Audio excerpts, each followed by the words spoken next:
Ladies and gentlemen, give it up for mayoral candidate Bill de Blasio. How are you, Mr. de Blasio? I'm feeling great. How you doing? Well, we're good. We're good. No, we have a couple people on this conversation, Mr. de Blasio. We have myself. My name's Ebro. We have Rosenberg. Yes. And we have Laura Stiles. Good morning. Good morning. How's it going? It's going great. We're actually honored to have you. We do some sort of social political talk on this program as it relates to New York City. But first, why don't you give us, so we could jumpstart into this, and I'll just put it like this. Why should we be voting for Bill de Blasio? Because the status quo in New York City is not acceptable. Everywhere I go, I say we're living a tale of two cities. Literally, rich getting richer, poor getting poorer, and a lot of people being left out. And I've said fundamental changes we need. We need to tax the wealthy to fix our schools. We need to end the stop and frisk era. And the whole series of things we have to do to bring police and community back together and treat particularly young men of color with respect again. And we need to build affordable housing on a much bigger scale because people are being forced out of their neighborhoods. So I think it's a very, very different approach needed than what Bloomberg's left us with. So you actually have a biracial son, correct? And I have a biracial family. Family. My wife is African American, and my son and daughter. Oh, awesome! All right, well, salute to you, sir. Ebro, you remember his son because of his memorable afro. The perfect afro. Well, let me tell you that Dante says that it was inspired by many things, but he particularly loves Jimi Hendrix, and that was part of the inspiration for him going retro. And he has done it on Dante's got an afro that it defies architectural logic. That's pretty good. That's pretty good. Defies gravity. Well, yep. So, Mr. de Blasio, how do you feel about, there are times we discuss stop and frisk quite a bit on the show, and obviously there's a major part of it that we're largely offended by and don't approve of. At the same time, we do believe that police are in a tough circumstance these days to try to figure out, how to get guns off the street. And in place of that, because we don't believe it's the best system, and I think it's a lazy solution to basically just stop all people of color. It's lazy and offensive for where we are as a country. What do you suggest we do in its place?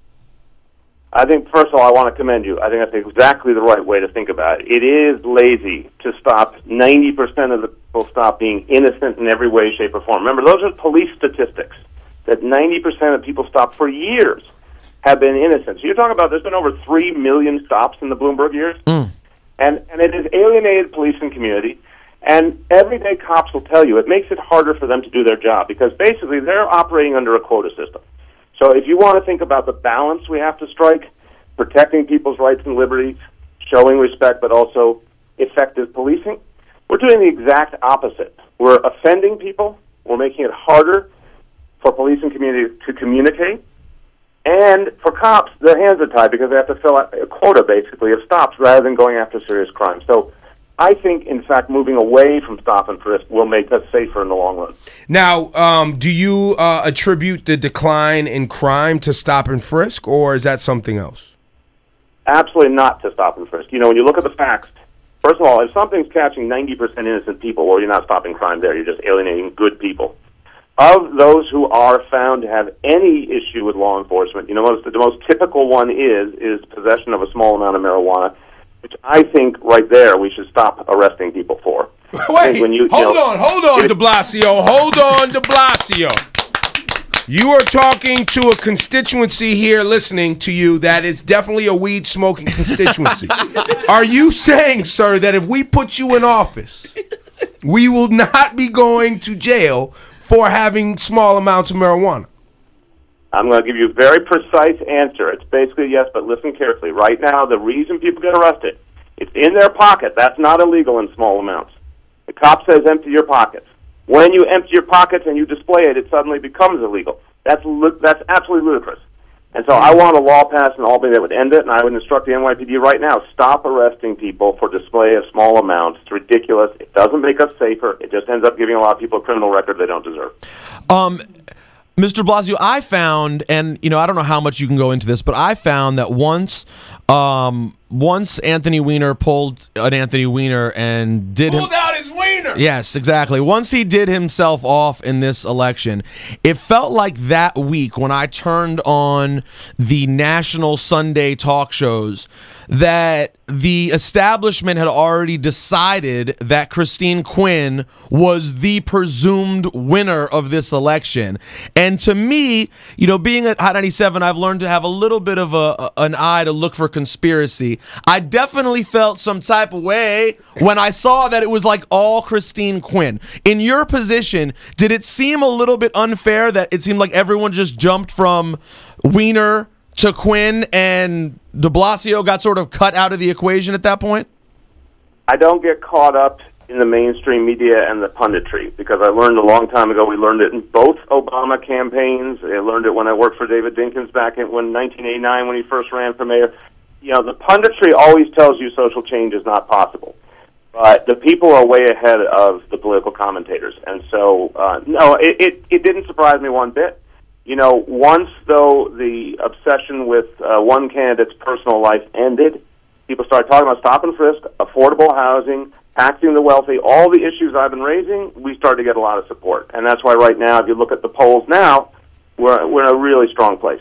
Where are you exactly right now? Like, I saw different places. Some places have you neck and neck. Some people have you down a couple points. Where do you guys see yourself as we approach the election? We believe that when you look at likely voters, the people actually planning to come out, you know, we're either in first or tied for first. You know, we feel in a very strong position. And we've gotten this incredible, you know, just energy on the ground. Wherever I go, we're getting a lot of support on the ground. And that feels to me like that tells you where things are going way more than the polling. Now, Manhattan and New York City is about big business. You sound to me, sir, like you may scare some of these big banks and big businesses that come here to, you know, to make money and, you know, bring in some tax dollars. And these guys who love Bloomberg, they were in bed with Bloomberg. And super in bed. How do you plan on balancing that out? Because that is a critical part of how, you know, if you are elected mayor, how you have to balance that, because there's jobs at risk here.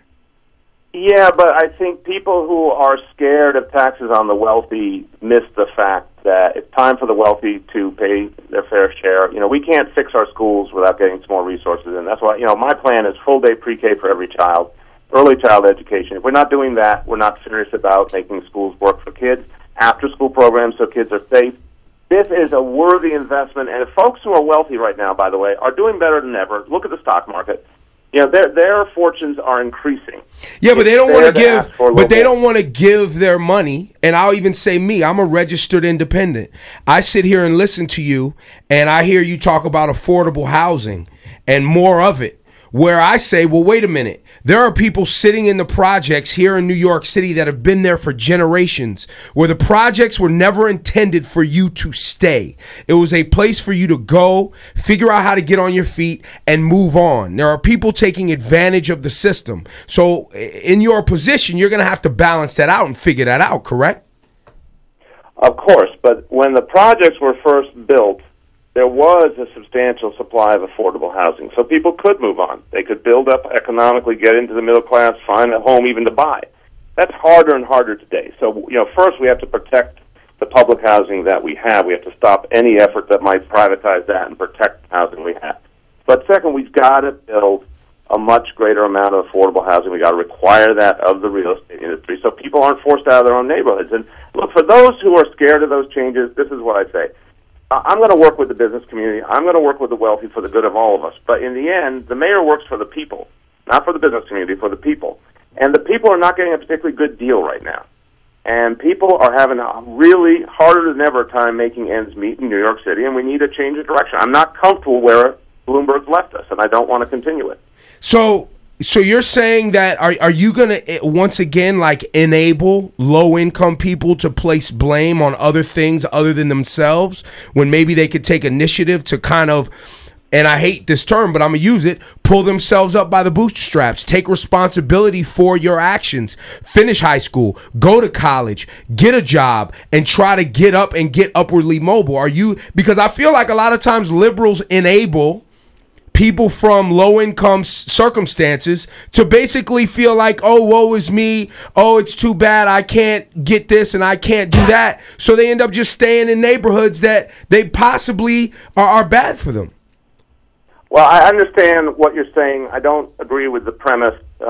People I've known over the years, doesn't matter what their income level, vast majority of people are trying to make something of themselves, are struggling in many cases against very tough conditions and still moving forward.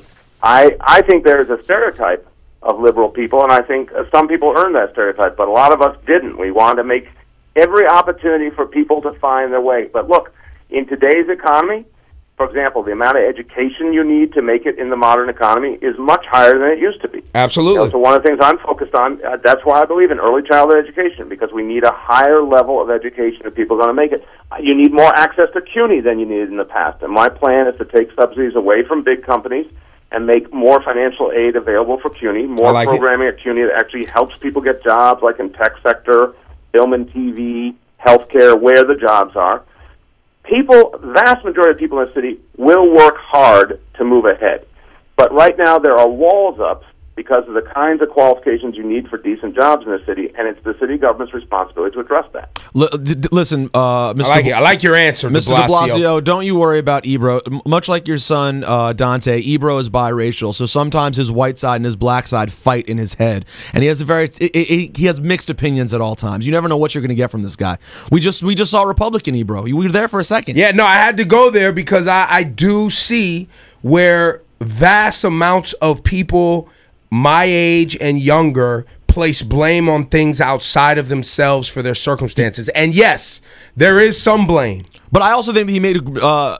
Blasio made a great point about the fact that how do you move on from when there's public walls. housing when there's walls, when the next place to go up costs $3,500 a month? I get it. It's very tough. I know you're a busy man and you got to get ready for this election. It's around the corner. I would like to invite you in the days leading up to, maybe the day before of day of, I think you should stop by the radio station and reach these people, because I think that our audience, I think you would be the favorite candidate from our audience, and I think more people need to be aware of what you're doing and what you're saying as we lead up to that day. So I'd certainly love to invite you to come in just leading up to the election, because guys, I'm not going to lie, and I have an open invitation out to any other candidate who wants to join the show. Quinn Thompson. They're all out, but this is the guy I'm going with. I think this is the guy for the city. I'm not sure about Wiener, though. He might get crazy in here. Some hot chicks walking around here. He might get crazy and whip it out. All right. You know what I'm saying? Put that guy on a leash. Chill out there, Ebro.